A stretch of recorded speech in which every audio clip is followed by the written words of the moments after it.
하나님은 전지전능하시고 아멘, 시건치 아니하시고 실패가 없으십니다. 혹시 여러분 하나님이 실수하시는 거 본 적 있습니까? 하나님이 실패하시는 거 본 적 있습니까? 유치원적인 질문이지만 그럴 수 없다는 것 저와 여러분들이 다 알고 있거든요. 그런데 오늘 성경 보면 하나님의 복음이 유대인들에게 전해졌는데 유대인들이 하나님의 복음을 받아들이지 않거든요. 그러면 여러분, 하나님이 실패한 것처럼 보여지는데 실패한 것입니까? 아니라는 겁니다.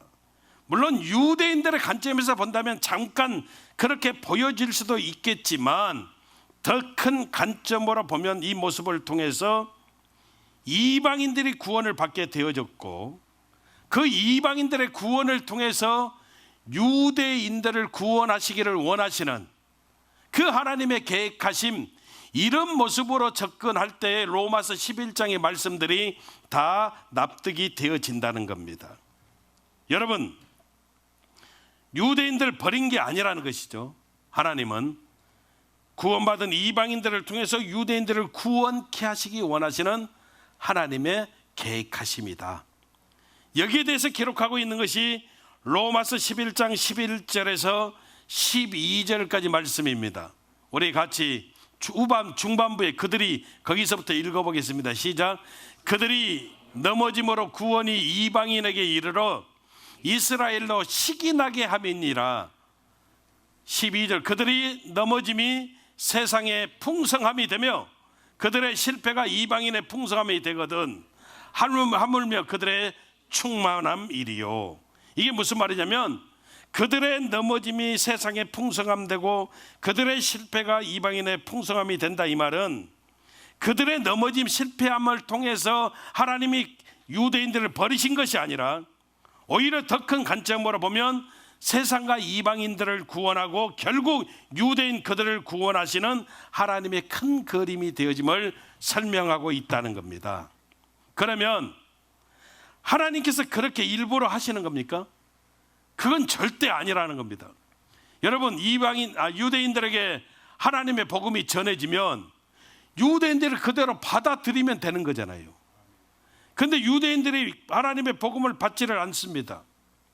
그런데 하나님은 그들의 불순종한 모습마저도 버리지 아니하시고 오히려 하나님이 더 큰 하나님의 귀한 계획하심으로 활용하신다는 겁니다. 그래서 오늘 성경 본문 가운데 핵심 구절이 뭐냐면 바로 29절이에요. 여러분, 29절 말씀은 우리가 외워버려야 돼요. 따라 하십시다. 한번 같이 읽습니다. 시작. 하나님의 은사와 부르심에는 후회하심이 없느니라. 다시 한 번 더. 하나님의 은사와 부르심에는 후회하심이 없느니라. 아멘. 여기서 하나님의 은사는 힘 주시는 모습을 말하고 하나님의 부르심은 사명 주시는 것을 말합니다. 무슨 말이냐면 하나님이 주시는 것은 실패가 없고 완전하다는 그런 의미라는 것이죠. 그러니까 여러분, 우리들 인생이 70여 강건하면 80인데 자꾸 시행착오를 겪으면서 살아가는 정도로 우리에게 주어진 시간이 많지 않다는 겁니다. 인생을 방황치 않고 낭비하지 않고 알찬 인생을 살아가려면 어떻게 해야 되느냐? 그것은 이게 29절이에요. 은사에 반응하고 부르심에 반응해서 살면 된다는 거지요. 왜요? 우리 하나님은 후회가 없으시기 때문에. 그래서 특별히 이제 60이 넘고 70이 넘으신 분들은 이 말씀을 놓치면 안 되는 겁니다. 부르심에 응답하고만 살아도 인생 많이 남아있지 않고 은사에만 반응하고 살아도 낭비할 시간이 없다는 것이죠. 이렇게 살아야만 시행착오 겪지 않고 낭비하지 않고 얼마 남지 않은 인생 확실하게 사는 방법이 되어진다는 것입니다. 우리가 더 자세히 살펴보면서 어떻게 우리 인생을 살아야 되는지 우리 함께 은혜 나누기를 원합니다. 첫 번째는 따라 하십시다. 무조건 부르심에만 응답해야 합니다. 아멘. 인생 살면서 여러분 때로 우리에게 어떤 일에 대해서 두려움이 생길 때 있고, 우리가 하는 일도 이 길이 맞나, 의구심 들 때 있고, 잘하고 있나, 이런 생각이 들 때가 있다는 것이죠. 왜냐하면 우리는 아무리 고민해도 우리 스스로가 정답이 없는 인생을 살고 있기 때문이라는 겁니다. 그렇잖아요. 인생의 답을 내가 직접 찾아야 되고, 또 내가 답이라고 생각하는 것마저도 맞는지 틀리는지 확인할 방법이 없다는 것이죠. 그래서 우리는 방황하게 되어지고, 자기가 선택하는 모든 인생이 흔들림이 생길 수밖에 없고 지치고 혼돈케 되어진다는 거예요. 왜냐하면 내가 선택했기 때문입니다. 다시 더 쉽게, 나의 선택, 내가 하는 선택은 반드시 후회가 있거든요. 우리가 하는 비교의 기준은 결국은 다른 사람들의 모습이거든요. 내 선택으로 사니까 늘 비교할 수밖에 없고 후회하는 인생을 살게 되어진다는 겁니다. 그런데 우리는 하나님 믿는 하나님의 자녀거든요. 우리는 내 선택으로 사는 사람들이 아니라 부르심으로, 하나님의 부르심으로 사는 사람들이라는 거예요. 부르심으로 사는 사람들은 어려워도요 참아내거든요. 힘들어도요 이겨내거든요. 사도 바울이 로마서 1장 1절에서 이렇게 고백을 해요. 모든 서신서마다 사도 바울이 고백하는 게, 인사하는 게 이거거든요. 같이 읽어봐요. 예수 그리스도의 종 바울은 사도로, 그 뒤를 계속 읽어봐. 사도로 부르심을 받아 하나님의 복음을 위하여 택장함을 입었으니. 그러니까 여러분, 사도 바울은 뭐라고 스스로, 나는 하나님의 부르심을 받았다, 이렇게 고백하고 선포하는 겁니다. 그러니까 여러분, 바울이 사역하면서 쉬웠습니까? 엄청나게 핍박을 받았고 거절을 당했고 조롱을 받았거든요. 심지어는 같은 사도들끼리도 지가 무슨 사도야? 저 사람 예수 믿는 자 핍박하던 자 아니야? 말도 안 되는 어려움을 많이 겪었거든요. 웬만하면 흔들릴만 한데 바울은 전혀 흔들리지 않았습니다. 왜요? 내 선택이었다면 치사하고 더러워서 안 하지요. 바울이 어떤 사람, 세상적으로 여러분 자랑거리가 내세울 게 많았던 사람 아닙니까? 욕 얻어먹으면서 뭐하러 하겠습니까? 그런데 이것이 내 선택이 아니라 하나님의 부르심이었거든요. 여러분, 하나님의 부르심으로 오면 어떤 어려움이 있어도 이겨내게 되어진다는 것입니다. 여러분, 하나님께서 왜 이렇게 저와 여러분들을 만드실까요? 사도행전 9장 15절에 보니까 같이 읽어봐요. 주께서 이르시되 가라, 이 사람은 내 이름을 이방인과 임금들과 이스라엘 자손들에게 전하기 위하여 택한 나의 그릇이라. 여기서 이 사람은 사도 바울을 말해요. 그러니까 여러분 보십시오. 생각해 봐요.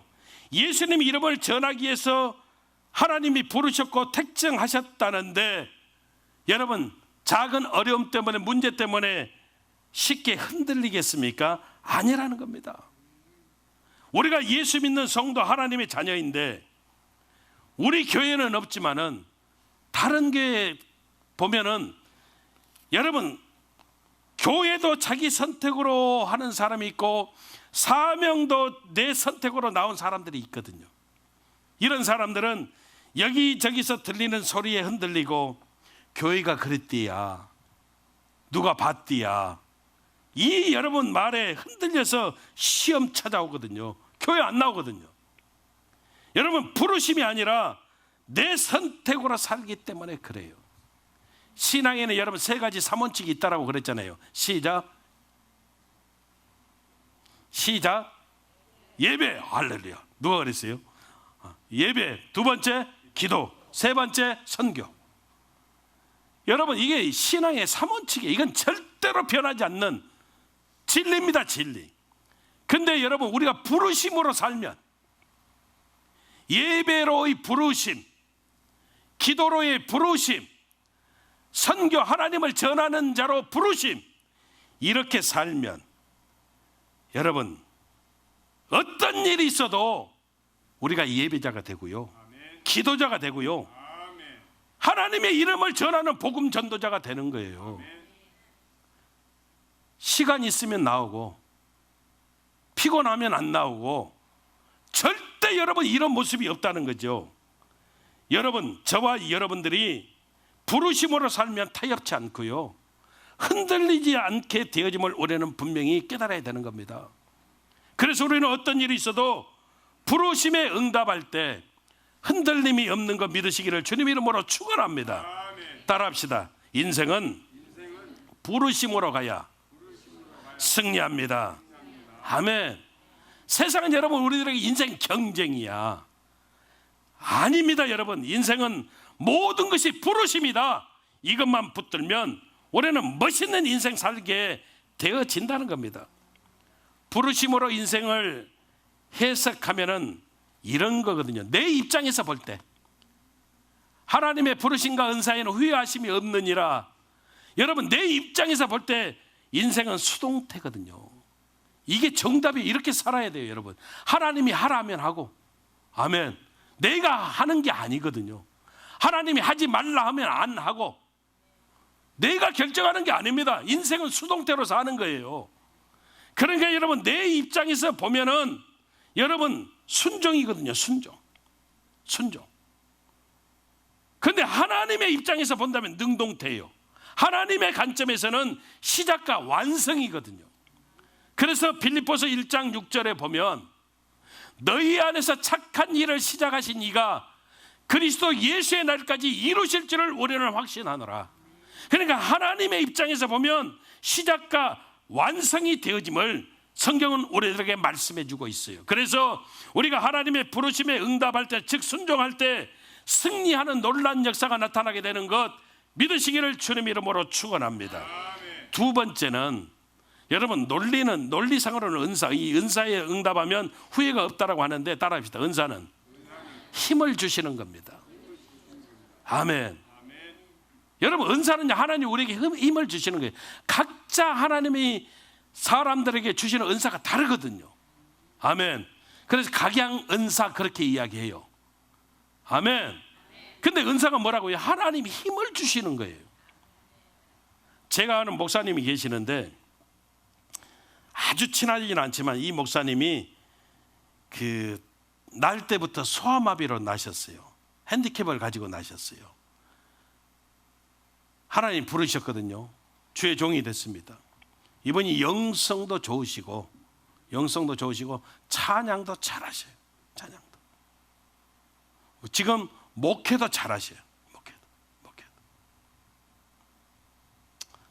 이분에 대한 간증이 더 있습니다만은 누군지 알까봐 제가 더는 안 합니다. 근데 이분이 평생 기도가 뭐겠어요? 평생 기도가 뭘까요? 핸디캡을 가지고 있으니까 바울처럼 핸디캡을 가지고 하나님께 기도했습니다. 하나님, 나를 튼튼하게 해주세요. 나를 강하게 만들어 주십시오. Make me strong. 나를 강하게 만들어 주세요. 하나님께 기도했습니다. 근데 어느 날 성령이 강하게 임재하면서 응답이 왔대요. 하나님의 음성으로 응답이 왔대요. 소아마비가 치료됐을까요? 안 됐을까요? 여러분들의 믿음은 대단한 믿음입니다. 안 됐대. 그래, 안 됐어요. 안 됐습니다. 근데 하나님의 음성으로 응답을 주십니다. 뭐라고 말씀하시냐면 I am your strength, 이렇게 응답이 왔대요. 나는 너의 힘이야. 이 응답을 받고 나서 하나님과의 관계가 이 목사님이 달라졌다는 것이죠. 사실 여러분, 이 목사님만 그럴까요? Make me strong. 이것은 여러분, 저와 여러분들도 원하는 것 아닐까요? 우리가 뭘 원해요? 하나님께서 힘 주셔서 내 안에 주실 때마다 계속 저장해 놓고 원할 때마다 내가 그거 꺼내서 쓸 수 있으면 좋겠다. 다들 이렇게 생각하거든요. 그래서 우리가 여러분 돈을 좋아하는 거예요. 언제든지 모아놓기만 꺼내 쓸 수 있는 돈과 같은 힘, 이런 모습을 좋아해. 언제든지 필요할 때 꺼내 쓰면 되니까. 그리고 외치는 겁니다. 하나님, 나를 강하게 해주세요. Make me strong.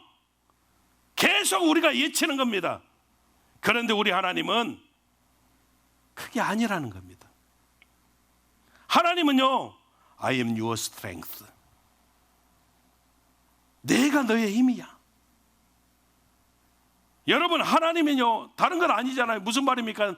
내 안에 힘을 주는 게 아니라 나는 약한 그대로 있고 하나님께서 나의 힘이 되어 주신다는 거예요.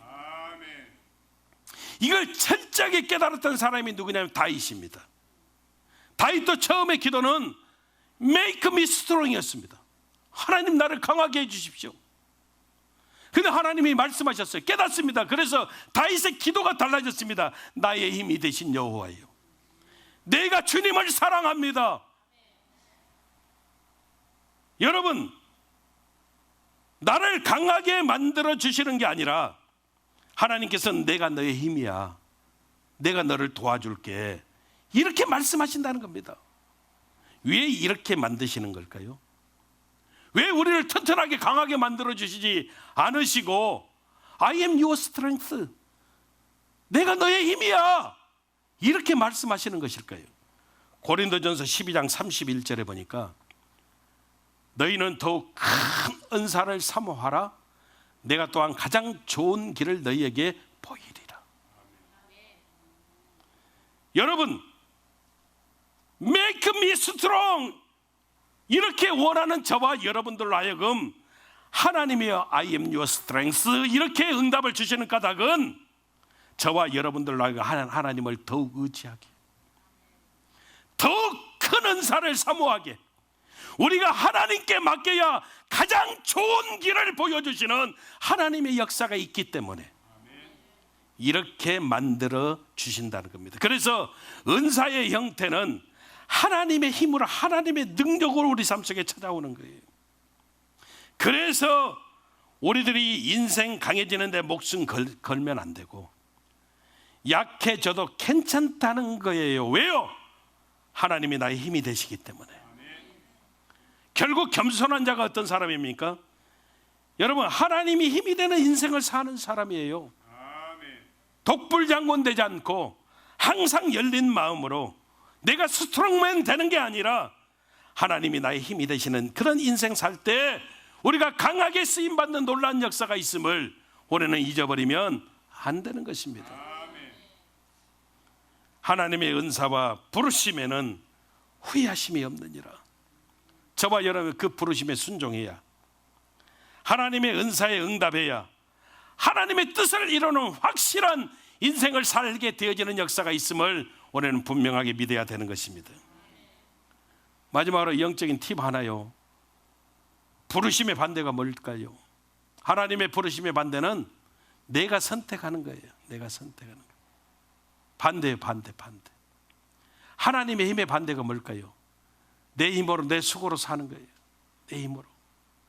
그러면 여러분, 우리가 우리 인생 점검할 수 있어야 되잖아요. 내가 하나님의 부르심으로 살고 있는가?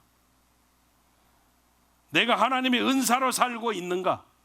어떻게 알 수가 있을까요?